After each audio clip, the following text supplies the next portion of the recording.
pemuda rantau di Martapura, Kalimantan Selatan.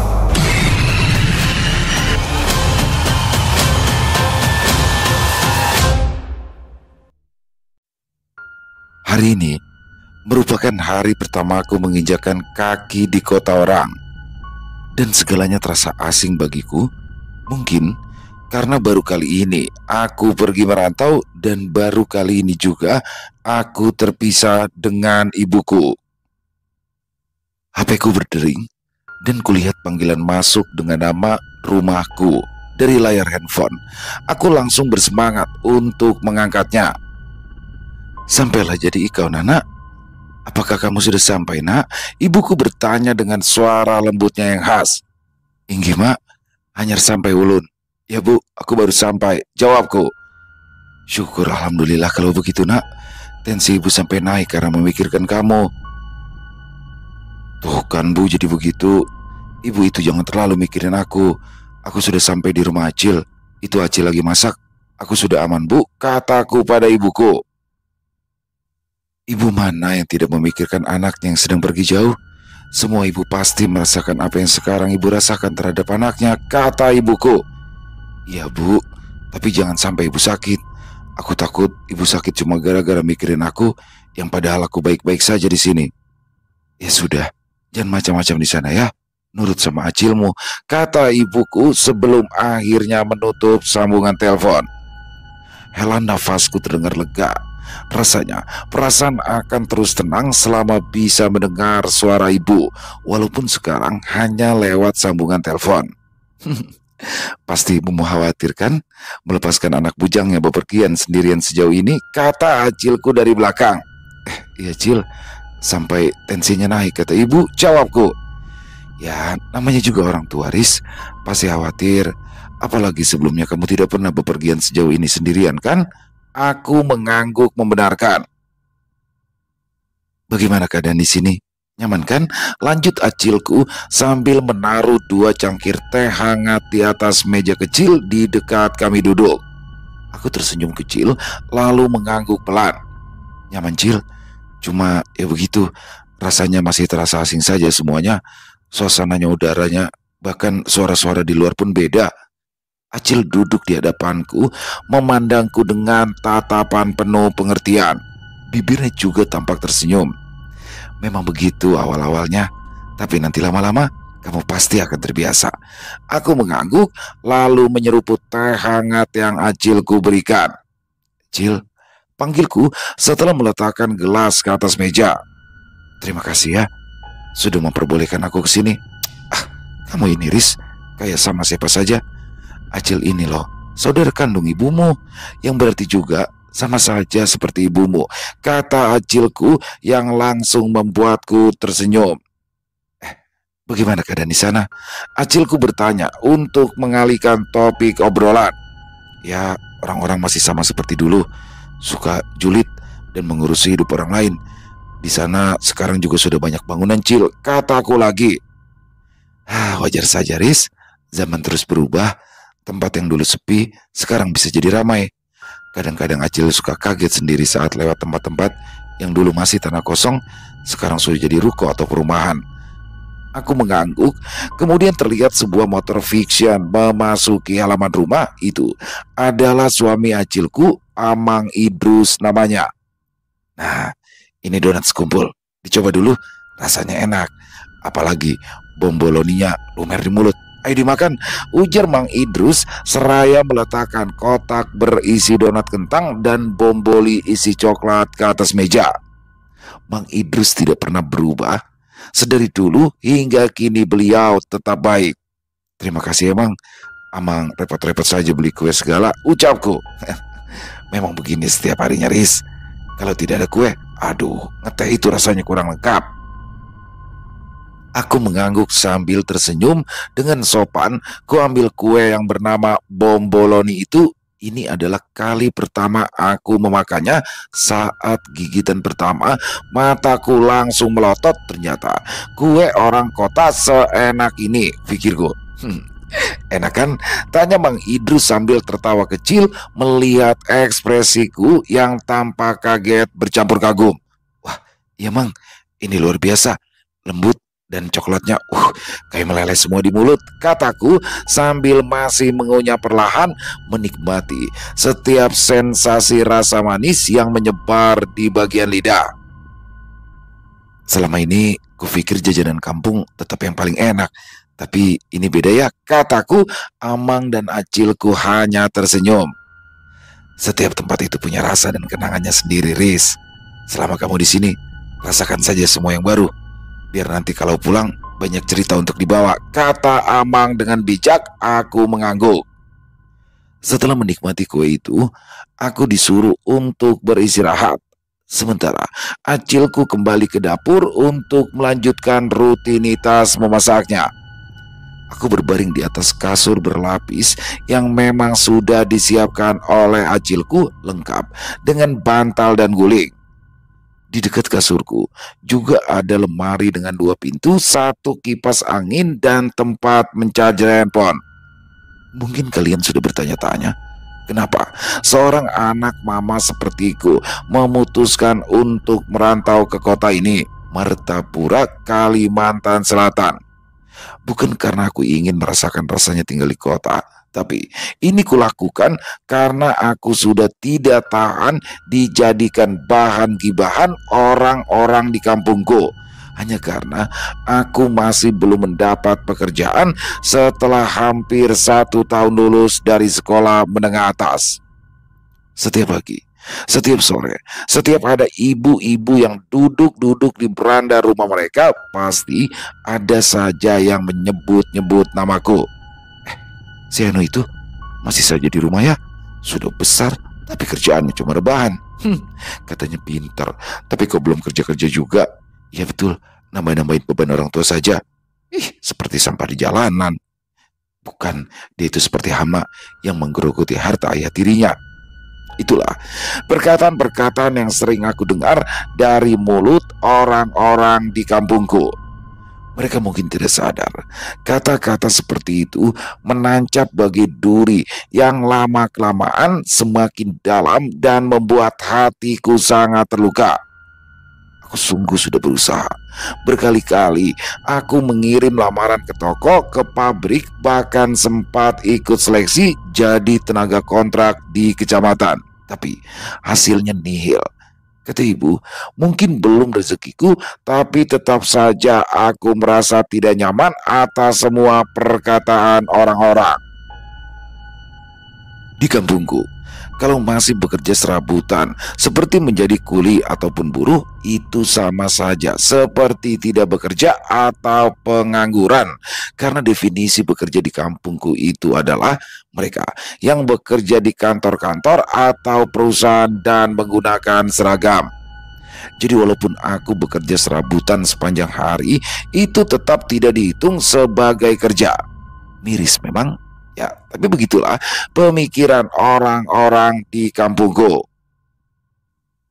Hingga akhirnya, setelah malam panjang penuh air mata dan perdebatan kecil dengan ibu, aku memutuskan untuk pergi, dan tujuan utamaku adalah ke Martapura, tempat di mana adik kandung ibuku tinggal, dan mungkin jika aku pergi ke sana, aku punya kesempatan untuk mencari pekerjaan. Makanya aku beranikan diri meminta izin pada Acilku untuk numpang sementara di rumahnya. Acilku pada awal sempat terkejut waktu aku menelpon malam-malam dan mengatakan ingin datang ke Martapura. Tapi mungkin karena dia tahu bagaimana kerasnya hidup di kampung dan betapa sensitifnya hatiku, ia langsung menyambut dengan hangat dan mengizinkan aku datang kapanpun aku mau. Datang saja dulu, nak. Di sini memang bukan kota besar, tapi siapa tahu ada rezekimu. Rumah Acil terbuka untukmu dan untuk semua keponakan-keponakan Acil. Kalimat itu seperti pelampung di lautan gelisahku. Maka keesokan harinya aku putuskan untuk langsung pergi. Setelah berpamitan pada ibu dan juga adik-adikku, aku diantar oleh ayah tiriku ke pinggir jalan besar untuk menunggu travel yang nantinya akan mengantarkanku ke terminal kecil di kecamatan. Tidak banyak yang aku bawa, hanya satu ransel berisi baju, satu dompet berisi uang tabunganku yang kudapatkan dari hasil bekerja serabutan, dan ada juga uang pemberian dari ibu serta doa panjang dari ibu yang melepaskanku pergi merantau dengan mata berkaca-kaca. Selama di dalam mobil, aku hanya bisa menatap keluar jendela, menahan tangis sambil mengulang-ulang kalimat ini dalam hati. Ini bukan karena aku lemah, tapi karena aku ingin bertahan. Dan aku akan membuktikan bahwa aku juga bisa seperti orang-orang. Perjalanan ke Martapura lumayan cukup lama, sekitar 1 hari 1 malam. Namun sepertinya pikiranku melayang lebih jauh dari jarak tempuh perjalanan ini. Bahkan di jalanan, ketika bus berhenti untuk beristirahat dan juga makan, aku hanya duduk di luar bus sambil melamun. Hingga akhirnya perjalananku pun berakhir di tempat tujuan, yakni kota Martapura.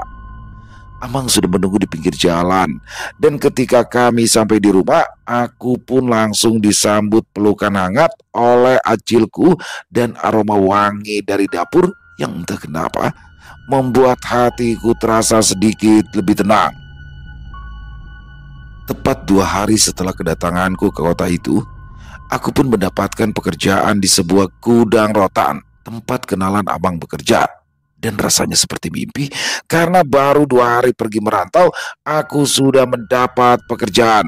Ya, meskipun hanya sebagai buruh gudang, mengangkat, menyusun dan mengikat bundelan rotan dari pagi sampai sore. Tapi aku merasa sangat bersyukur. Setidaknya sekarang aku bisa berkata bahwa aku bekerja bukan lagi sekedar pengangguran ataupun hama jalanan seperti yang orang-orang kampung katakan tentangku. Untuk bekerja, pada awalnya aku diantar oleh amangku, namun setelah aku hafal arah jalan, aku disuruh untuk berangkat dan pulang sendiri dengan mengendarai motor milik amang. Hari-hari di gudang rotan itu cukup melelahkan.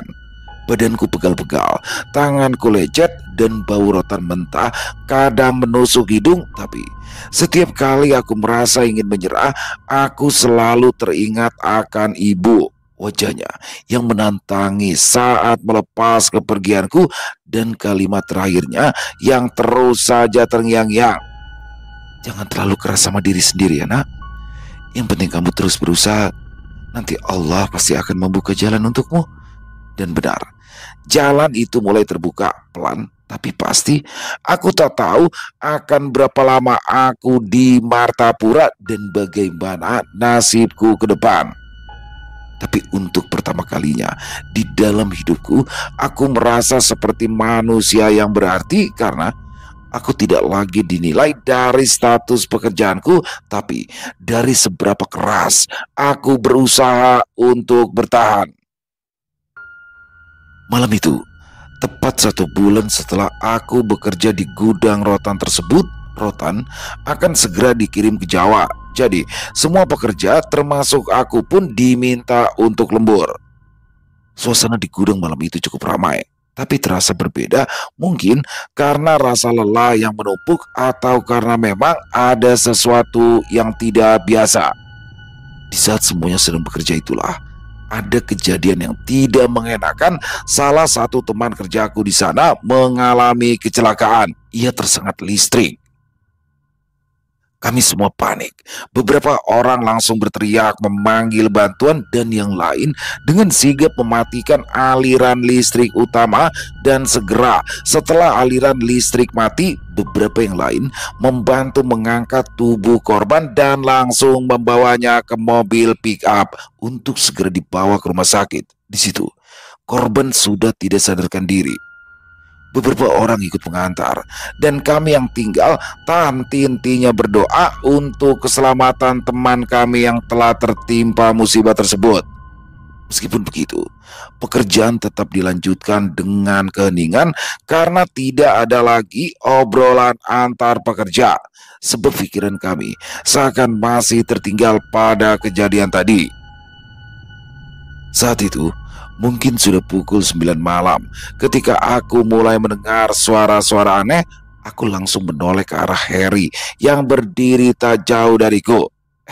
Kau dengar itu? Bisikku. Harry hanya mengangguk pelan, matanya tak berkedip menatap ke arah lorong yang ada tumpukan rotan di sana.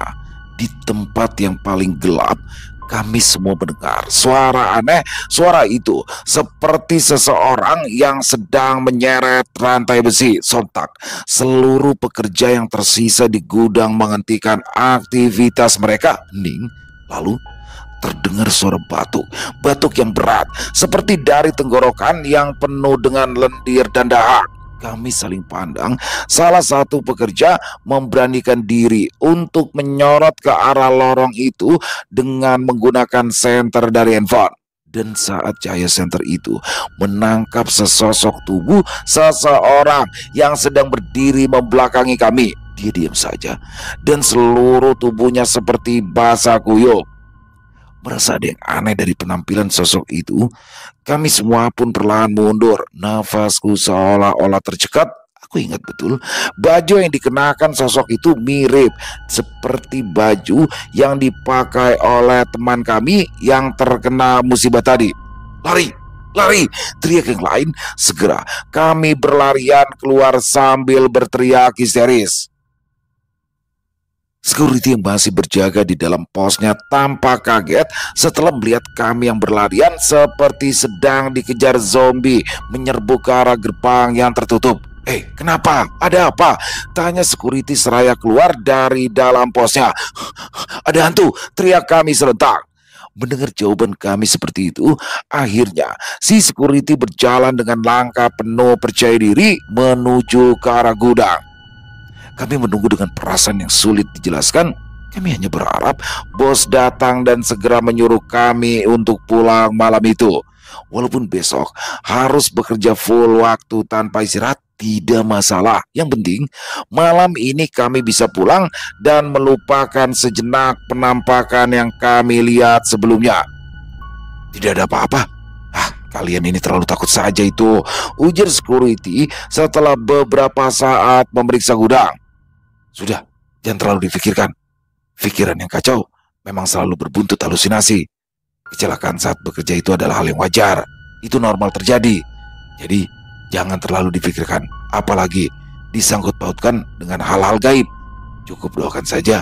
Semoga korban baik-baik saja dan bisa sehat kembali seperti sedia kala. Lanjut si security. Dengan saling berpandangan, akhirnya kami pun kembali berjalan menuju ke arah gudang untuk melanjutkan pekerjaan. 1 jam setelahnya, kami pun akhirnya bisa pulang karena pekerjaan sudah selesai dikerjakan. Malam itu, udara terasa sangat dingin. Setelah bekerja dengan jam ekstra, aku merasa sangat kelelahan. Di pikiranku saat itu hanyalah ingin cepat sampai di rumah, mandi, lalu beristirahat. Namun ternyata keinginan sederhanaku itu harus kandas ketika motor yang aku kendarai mati mendadak di jalanan sepi. Dan jarak dari tempat itu ke rumah Amang masih sangat jauh. Ya Tuhan, aku harus bagaimana ini? Gumamku dengan emosi yang bercampur aduk.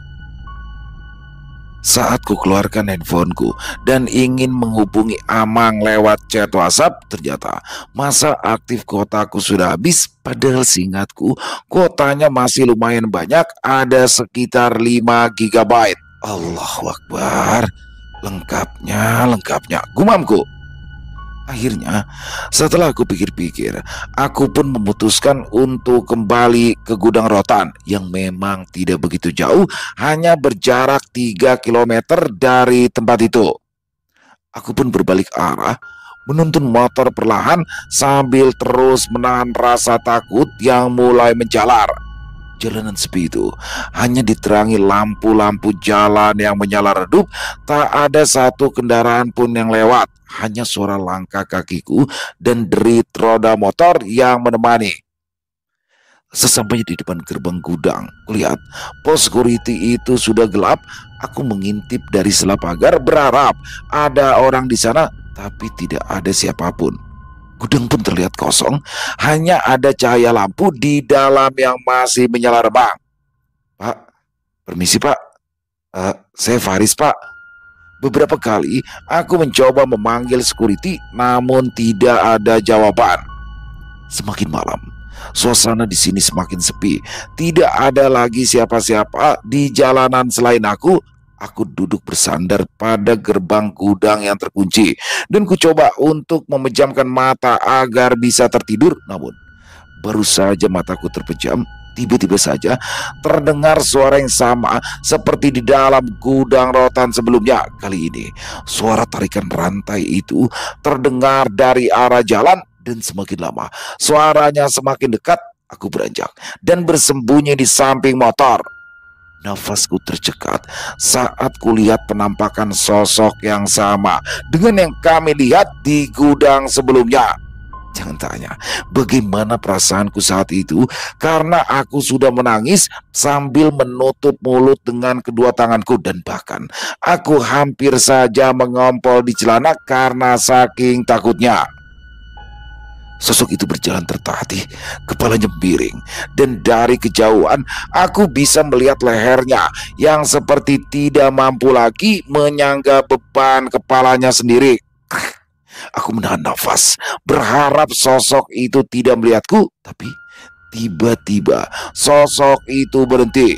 Ia berdiri diam dan hanya berjarak beberapa meter dariku. Aku bisa mendengar nafas yang berat dan suaranya yang farau. Perlahan-lahan sekali ia menoleh ke arah tempatku bersembunyi. Faris, ucapnya dengan suara parau. Mendengar sosok itu menyebut namaku, aku langsung berteriak histeris. Aku tak lagi peduli apakah jika aku berteriak sosok itu akan menangkapku atau tidak. Satu hal yang aku yakini yaitu aku harus berlari sejauh mungkin dan berteriak sekencang-kencangnya untuk meminta bantuan orang-orang. Untungnya, teriakanku itu mampu membangunkan beberapa orang yang kebetulan rumahnya tidak terlalu jauh dari gudang tersebut. Mereka berbondong-bondong keluar dan menghampiriku. Mereka kira aku adalah korban begal, namun setelah kuceritakan kalau aku baru saja melihat hantu, orang-orang itu langsung menyebutku sedang mabuk lem. Itu tuduhannya sangat keji untukku yang tidak pernah mengotori mulut, perut, ataupun hidung dengan benda-benda seperti itu. Sebuah sepeda motor berhenti dan ternyata itu adalah Amang. Ada apa ini? Kamu kenapa, Riz? Tanya Amang dengan wajah khawatir. Aku melihat hantu, Bang. Ada hantu di sana, jawabku histeris.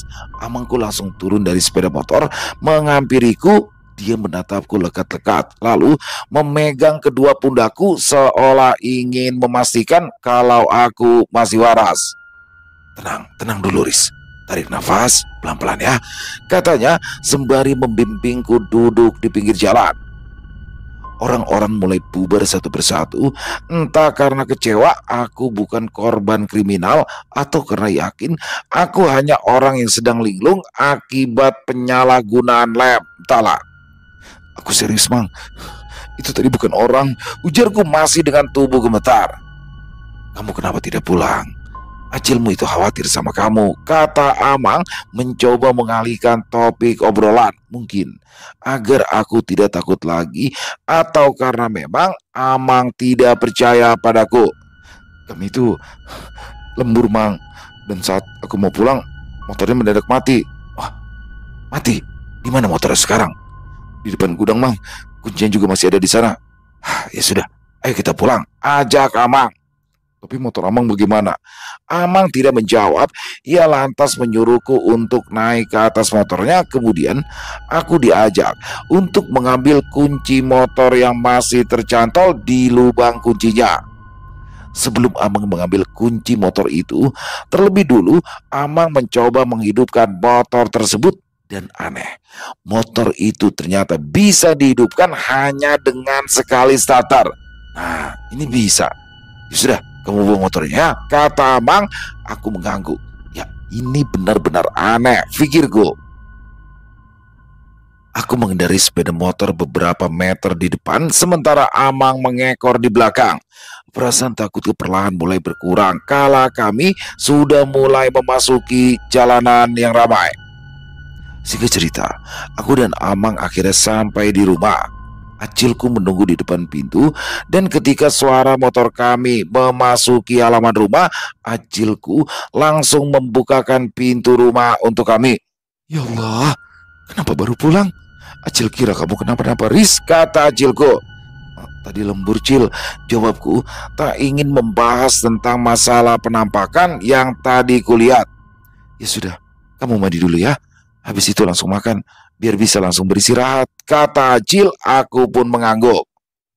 Aku bergegas mandi, sementara Amang sibuk memasukkan motor ke dalam rumah. Aku terbangun setelah bermimpi buruk, dan saat kulihat jam di handphone ternyata baru jam 3 dini hari. Aku memutuskan untuk bangun dan menunggu waktu sholat subuh tiba. Setelah kusambungkan handphoneku ke wifi milik Acil, aku pun lantas menonton alur cerita film yang ada di YouTube. Sudah bangun kamu, Riz? Ujar Acilku menyapa. Ya, Cil, sudah bangun. Mau minum teh? Nggak usah, Cil, nanti saja. Sudah kalau begitu. Cil, ya, itu kata ibu, nama ayahku itu Lukman Hidayat. Bagaimana ya, Cil, supaya aku bisa bertemu dengan ayah? Setidaknya kalau ayah masih hidup, aku ingin bertemu dengan ayah sekali saja. Dan kalaupun ayah sudah meninggal, aku ingin ziarah ke makamnya dan membacakan surah Yasin di pusara makam ayah, kataku. Acil menoleh ke arahku, matanya tampak lekat menatapku. Dulu, seingat Acil, ayahmu itu adalah seorang supir truk, tapi dia bukan supir biasa. Dia merupakan anak orang kaya, keluarganya merupakan pengusaha batu bara kecil, dan meski hidupnya cukup, dia lebih suka hidup sederhana dan juga mandiri. Ayahmu itu orang baik, Riz. Aku termenung kalau mendengar semua itu selama ini. Bayanganku tentang ayah hanyalah samar-samar saja. Tapi kini mulai tergambar sedikit demi sedikit dari cerita Acil. Terus, kenapa ayah dan ibu bisa, Cil? Tanyaku lagi dengan suara pelan. Acil menarik nafas panjang, lalu duduk lebih dekat. Waktu itu, keadaan tidak mudah. Ibu kamu merasa tidak cocok tinggal di lingkungan keluarga ayahmu. Ada tekanan dan omongan dari keluarga besar ayahmu yang tidak mengenakan, yang mana itu membuat ibumu tertekan. Padahal ayahmu sudah berusaha mempertahankan, tapi ibumu memilih pergi dan membawa kamu yang masih bayi saat itu. Aku menelan ludah. Tiba-tiba hatiku terasa sakit. Berarti ayahku tidak pernah meninggalkan kami? Tanyaku lagi, nyaris berbisik. Acil menggeleng pelan. Tidak, nak. Justru sebaliknya. Dia beberapa kali datang ke kampung untuk mencari kalian, tapi sudah terlambat. Ibumu pindah-pindah tempat, dan tak ada yang tahu pasti kalian pergi kemana. Karena ibumu benar-benar memutus kontak dengan nenek, dengan kami semua dulu. Dulu, ayahmu pernah berkata pada nenekmu, kalau dia tidak bisa menemukanmu dan ibumu, maka dia akan mengakhiri hidupnya sendiri. Dan sejak saat itu, kami sudah tidak pernah lagi mendengar kabarnya. Entah sekarang dia sudah meninggal atau masih hidup. Aku menunduk. Perasaan bersalah mulai menyelimuti. Selama ini aku berpikir jika ayahku yang pergi meninggalkan kami, padahal kenyataannya dialah yang kami tinggalkan. Memangnya tekanan seperti apa yang sampai membuat ibu lebih memilih pergi meninggalkan ayah? Gumamku. Entahlah, Riz. Kita tidak tahu apa yang ibumu alami. Tapi dari cerita ibumu kepada nenek, yang mana akhirnya nenek ceritakan kepada Acil, katanya ayahmu itu punya istri lain selain ibumu, dan wanita itu sudah nyaris diceraikan. Pernikahan mereka itu tidak lebih dari sekedar ikatan bisnis. Ayahmu tidak pernah mencintainya seperti dia mencintai ibumu. Tapi orang tua wanita itu tidak terima kalau sampai ayahmu menceraikan anaknya, dan karena itulah mungkin ibumu dimusuhi oleh keluarga besar ayahmu. Ibumu yang merasa tidak tahan kemudian memutuskan untuk pergi. Dan satu hal lagi, Riz, ayahmu dulu pernah mengajak ibumu melakukan bundir hanya agar dia bisa bersama selamanya dengan kalian. Ibumu yang masih waras tentu saja menolak, dan karena itu Dia jadi semakin yakin untuk pergi meninggalkan ayahmu. Aku terhanyut ke dalam cerita Acil, cerita tentang masa lalu keluarga kami yang sangat menyedihkan. Cil, tolong bantu carikan ayah, Cil. Aku ingin memeluk ayah, ucapku dengan suara bergetar.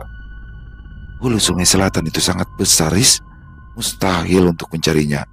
Meskipun dulu Acil pernah ikut ke rumah ayahmu, tapi Acil sudah lupa karena sudah hampir 20 tahun berlalu dan rasanya juga mustahil kakekmu masih hidup dan menjalankan bisnis itu hingga saat ini.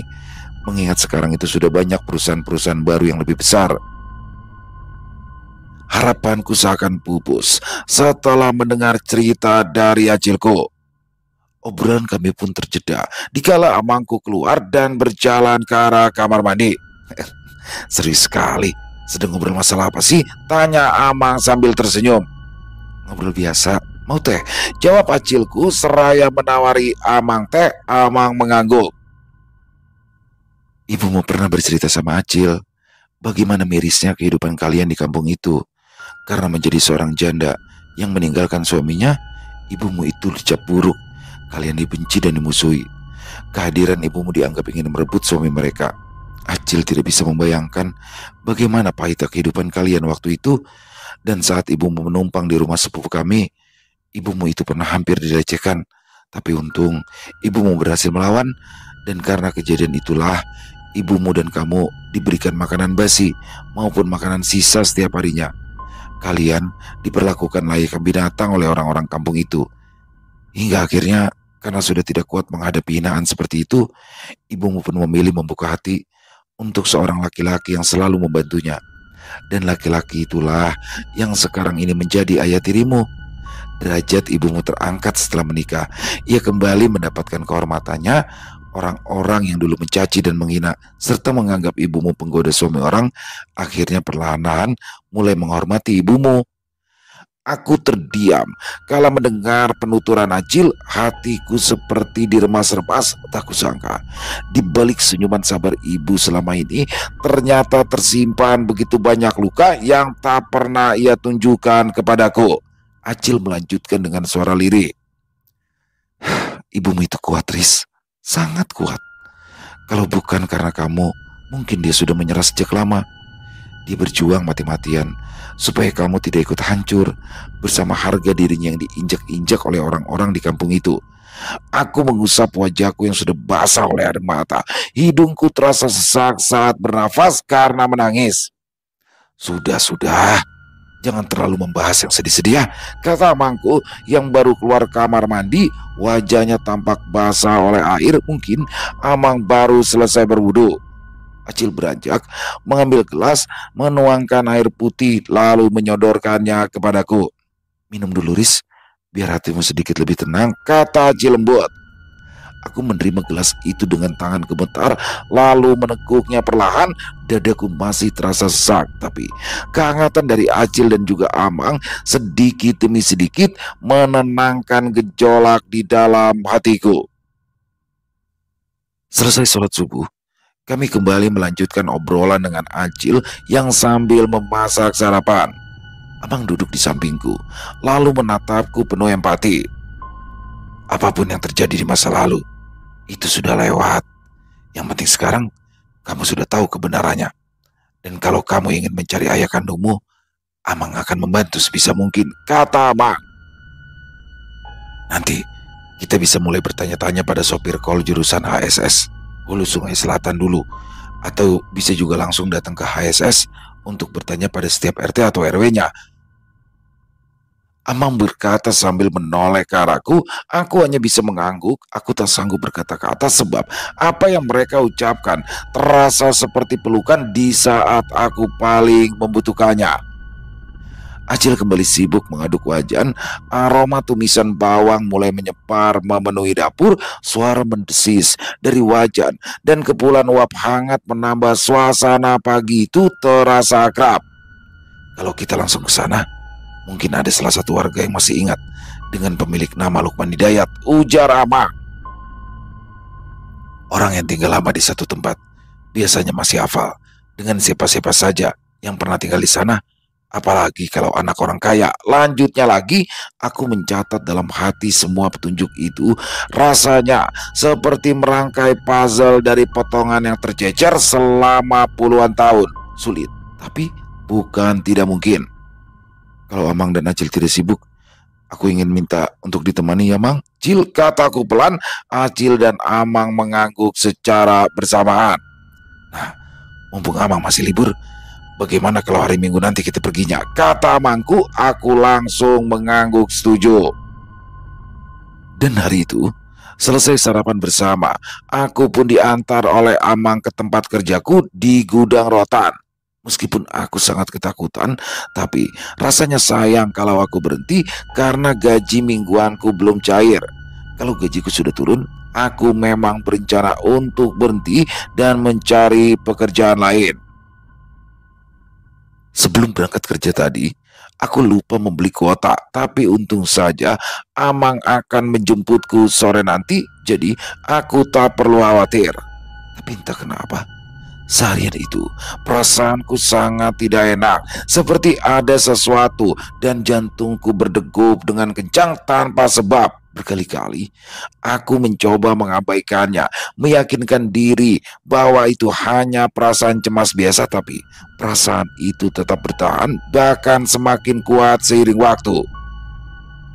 Tidak hanya itu, kelopak mata kanan bagian bawah pun terus berkedut tanpa henti.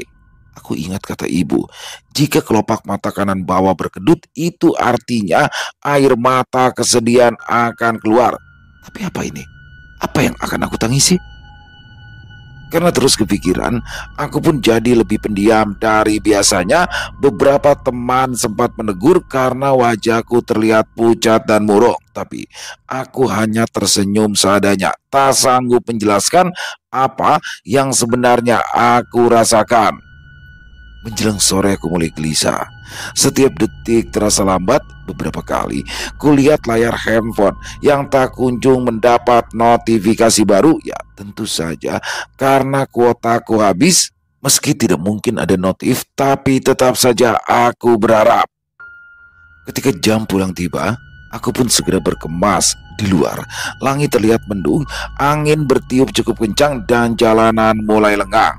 Aku berdiri di pinggir jalan, menunggu Amang menjemput.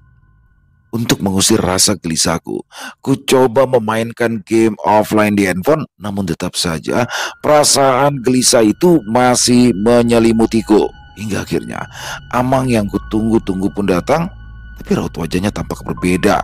Tidak seperti biasanya, gurat cemas di matanya terlihat sangat jelas sekali. Dan senyumannya pun terasa seperti dipaksakan. Ia tidak langsung menyapaku seperti biasa, hanya membuka helm perlahan lalu berkata dengan suara pelan, "Ayo, cepat naik." Aku menurut, duduk di boncengan dengan dada masih penuh tanya. Selama perjalanan, tidak ada obrolan di antara kami, hanya deru motor dan suara angin yang menemani. Tapi dari cara Amang memegang stang dan dari caranya menghela nafas panjang, aku tahu sesuatu benar-benar sedang terjadi. Amang, ada apa? Tanyaku pelan, mencoba memecah keningan. Ia diam beberapa saat, lalu menjawab tanpa menoleh. "Nanti saja ya, kita bicarakan di rumah. Sekarang kamu tenang dulu saja." Jawaban itu justru membuat pikiranku semakin kacau. Apa yang sebenarnya terjadi? Kenapa Amang seperti menyembunyikan sesuatu dariku? Sesampainya di rumah, kulihat Acil menunggu kami di teras rumah. Raut wajahnya tak jauh berbeda dengan Amang. Acil langsung menarik tanganku dan menyuruhku untuk duduk di kursi depan rumah. Diperlakukan seperti itu, jantungku semakin deg-degan. "Ada apa, Cil?" tanyaku pelan. Ibumu Ibumu melahirkan," jawab Acil dengan suara bergetar. Alisku mengerut. "Melahirkan? Memangnya ibuku hamil? Tapi ibu tidak pernah bilang tentang kehamilannya padaku. Apa ini? Apa Acil sedang mengerjaiku?" Tapi jika dilihat dari raut wajahnya, tampak sekali jika Acilku ini sangat serius dengan perkataannya. Tapi ibu tidak pernah bilang kalau dia hamil, Cil. Tiap kali ku tanya perihal perut yang buncit, dia selalu bilang kalau berat badannya semakin bertambah akibat KB. Acil pun awalnya tidak percaya, Riz. Karena ibumu tidak pernah bercerita kepada kami. Jawab Acilku. Tapi ibu baik-baik aja kan, Cil? Tanyaku. Acil dan Amang terdiam. Tiba-tiba dengan cepat Acil memalingkan wajahnya dariku, tapi aku sempat melihat mata Acil tampak berkaca-kaca. Cil, panggilku. Tiba-tiba handphoneku berdering. Itu panggilan biasa, bukan panggilan dari WA. Halo? Ibu meninggal, Kak. Ibu meninggal. Kudengar suara adik perempuanku menangis terisak di seberang telepon sana. Tanganku langsung gemetar. Handphone hampir terlepas dari genggaman dunia. Seperti berhenti sejenak, suara adikku masih terdengar di ujung sana terisak penuh duka. Tapi aku sudah tak bisa fokus lagi. Ibu meninggal? Kata-kata itu meluncur begitu saja dari mulutku, lirih, lemas, seolah aku tak percaya, berharap ada yang segera membantah, mengatakan bahwa itu hanya mimpi buruk. Acil menangis tertahan, Amang menghela nafas panjang, lalu meraih pundakku pelan. Maafkan Amang ya, kami juga baru mendapat kabar dari ayah tirimu. Aku berdiri tanpa tujuan. Kepalaku terasa penuh hingga membuatku tak bisa berpikir lagi. Dadaku terasa sesak. Ibu, kenapa tidak bilang apa-apa? Kenapa ibu sembunyikan semuanya dariku? Bisikku sendiri. Suasana di sekeliling terasa hampa. Samar-samar ku dengar suara adik-adikku masih memanggil-manggil namaku di telepon, tapi aku sudah tak sanggup lagi menjawab. Perasaan tidak enak, cemas dan gelisah yang kurasakan sejak pagi tadi ternyata bukan tanpa alasan. Dan kini semuanya berubah. Ibu yang kupikir akan selalu ada telah pergi untuk selamanya. Tak sempat aku peluk, tanpa sempat berpamitan. Dan malam itu juga kami semua berangkat menuju kampung tempat ayah tiriku berasal, karena di sanalah kami tinggal selama ini. Sepanjang perjalanan, perasaanku tak karu-karuan, bahkan sebutir nasi pun seakan tak bisa kutelan ketika Acil menyuruhku untuk memakan nasi goreng yang dibelinya di pinggir jalan.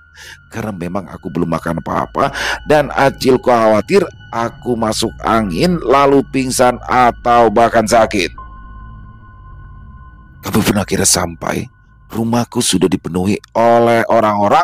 Aku masuk tanpa mengucapkan permisi. Kulihat sesosok tubuh terbaring kaku ditutupi dengan kain jarik. Apa benar itu, Ibu? Perlahan-lahan kubuka kain jarik yang menutupi bagian kepala. Terlihat kulit wajah ibuku berwarna biru tua kehitaman. Warna yang sangat aneh, karena biasanya orang meninggal kulitnya akan berwarna pucat. Tapi kenapa ibu berwarna biru kehitaman? Ibu kenapa? Aku histeris. Ayah tiriku mendekat. Matanya sembab karena terlalu lama menangis. Ia memelukku erat seolah menahan agar aku tidak lagi histeris. Kenapa, Kak? Kenapa jadi seperti ini? Tanya Acilku di tengah isakan dan teriakanku yang riuh. Goyang. Hanya satu kalimat itu yang mampu ayah tiriku ucapkan sebelum dia ikut menangis sesenggukan sambil memelukku. Aku seperti baru bangun dari tidurku. Kulihat keadaan masih sama. Ada ibuku yang sudah kaku ditutupi dengan jarik. Orang-orang mulai bersiap untuk memandikan ibu, karena hari itu ibu akan dimakamkan. Sebab ayah tiriku memang menolak ibuku dimakamkan setelah meninggal kemarin. Alasannya dia ingin agar aku bisa bertemu dengan ibu untuk yang terakhir kalinya. Ia tidak ingin menyia-nyiakan kesempatan terakhir itu, dan dengan egois memakamkan ibu tanpa kehadiranku. Setelah pemakaman selesai, kami pun pulang. Mataku terasa berat dan juga panas, bukan karena mengantuk, melainkan karena bengkak akibat menangis. Sore itu, aku berangkat bekerja seperti biasa, dan istriku di rumah bersama anak-anak. Tidak ada tanda-tanda dia akan melahirkan hari itu. Ayah tiriku mulai bercerita. Ibu mengaku sakit perut saat menjelang maghrib, Cil. Aku menyuruh adik untuk menjaga ibu, sementara aku memanggil bidan. Tapi begitu kami sampai di rumah, ibu sudah dalam kondisi tak sadarkan diri dengan adik bayi yang sudah keluar. Tapi Tambuni atau ari-arinya masih ada di dalam perut ibu. Bidan langsung menangani, tapi ibu tidak bangun-bangun. Adik perempuanku menambahkan cerita ayah tiriku sambil terisak. Aku disuruh bidan untuk memanggil keluarga. Lalu kupanggil Ulak, dan bidan terlihat bicara dengan Ulak. Setelah itu Ulak keluar rumah tanpa mengatakan apapun padaku. Dia pergi naik sepeda motor. Dan tidak lama dari itu, mungkin sekitar setengah jam, ayah datang bersama Ulak. Di situ ayah langsung menangis sambil memeluk ibu. Aku masih belum tahu kalau ternyata saat itu ibu sudah meninggal. Tapi waktu ayahku keluar rumah dan menelpon Acil, di situ aku baru tahu kalau ibu sudah tidak ada. Lanjutnya lagi.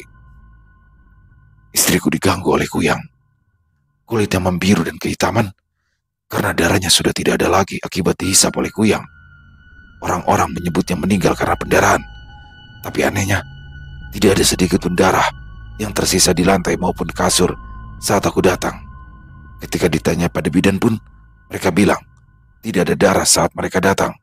Ujar ayah tiriku dengan sorot mata seolah menyimpan dendam pada makhluk jadi-jadian bernama kuyang yang memang masih banyak terdapat di kampung itu. Selesai. Wow, luar biasa kisah dari Om Ras. Waduh, Om Ras ini adalah penulis asal Kalimantan Tengah, teman-teman ya. Tapi dalam kisah ini adalah kisah dari Kalimantan Selatan, dari Martapura. Jadi Om Ras ini sering bolak-balik juga memang nih dari Kalimantan Tengah ke Kalimantan Selatan. Jadi menguasai ya budaya-budaya di Kalimantan Tengah udah pasti karena kampung halamannya, dan di Martapura di Kalimantan Selatan Mbak Om Ras juga menguasai budayanya juga luar biasa sekali, sangat luas pengetahuan Om Ras nih ya, terutama di tanah Kalimantan. Dan dalam kisah ini bagaimana seorang perantau yang merantau ke kota Martapura ya. Di sini saya suka nih semangatnya nih. Jadi disinilah yang saya sebut sebagai dendam yang positif. Jadi ketika dia sakit hati mendengar ucapan ibu-ibu orang kampungnya yang bilang dia dulu sekolahnya pinter tapi nggak dapat kerja, sampah masyarakat atau segala macam, dia buktikan itu dengan dia pergi merantau dan mencari pekerjaan. Tapi sayang di tengah perantauannya itu dia harus mendapati hal yang sangat menyesakan, ibunya meninggal dunia. Dan di ending bagaimana di sini ibunya diduga ya dan diyakini oleh sang ayah atau ayah tirinya bahwasanya ibunya ini dihisap darahnya oleh kuyang. Karena tidak ditemukan kalau orang kehabisan darah, oke dia blooding ya, pendarahan pada saat ingin melahirkan harusnya ada darahnya dong, tapi ini enggak ada darah sama sekali, tapi darah di badan tubuhnya tuh kayak hilang, membiru ya tubuhnya, kulitnya. Di sini yang diyakini bahwa dia dihisap kuyang darahnya. Jadi kuyang itu juga nggak langsung, ada beberapa kuyang yang memiliki kesaktian tinggi yang dia tidak perlu menghampiri korbannya atau menghisap secara langsung, itu bisa dari jauh dia bisa menghisap. Jadi itu sedikit ini ya, pernah saya baca bahwasanya kuyang dengan kesaktian yang levelnya mungkin udah di level atas itu bisa begitu. Jadi mengerikan banget ya. Luar biasa kisah dari Om Ras, lagi-lagi menghipnotis kita untuk seolah-olah masuk ke tanah Kalimantan. Keren, pakai banget. Terima kasih buat Om Ras, ditunggu lagi untuk kisah-kisah selanjutnya. Dan semoga kisah barusan bisa menghibur teman-teman semua ya. Para pecinta penikmat horor misteri, lebih khususnya lagi kepada para subscriber dari channel Ilo Bercerita. Dan buat teman-teman yang mungkin punya komentar lain, punya pendapat lain tentang kisah barusan, bisa menuliskan di dalam kolom komentar, ataupun hanya sekedar saling menyapa. Insya Allah kami akan membalasnya satu persatu. Buat teman-teman yang suka dengan videonya, bisa diklik tombol like-nya, tombol jempolnya, boleh juga dibantu di-share ya link videonya ini ke teman-teman yang lain, agar juga ikut merasa terhibur. Dan buat teman-teman yang mungkin belum subscribe channel Ilo Bercerita, yuk bisa diklik dulu tombol subscribe ya. Jangan lupa lonceng notifikasinya dinyalakan, agar teman-teman selalu mendapatkan notifikasi dari konten-konten yang akan kami upload selanjutnya. Untuk channel Ilo Bercerita kami upload setiap hari teman-teman ya, setiap malam jam 9 malam waktu Indonesia bagian Barat.